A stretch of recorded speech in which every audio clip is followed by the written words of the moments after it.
Good evening mga lods. Ayan.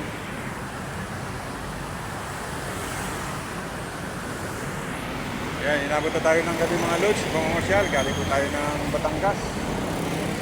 Ayan, nandito na tayo sa may sukat. Service road kasi sobrang traffic sa may Kupang. Nandito na huli. Ayan.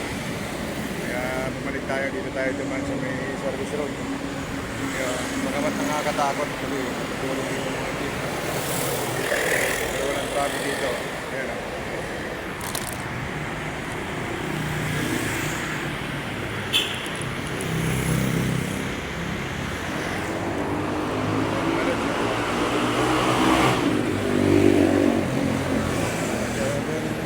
Na ata.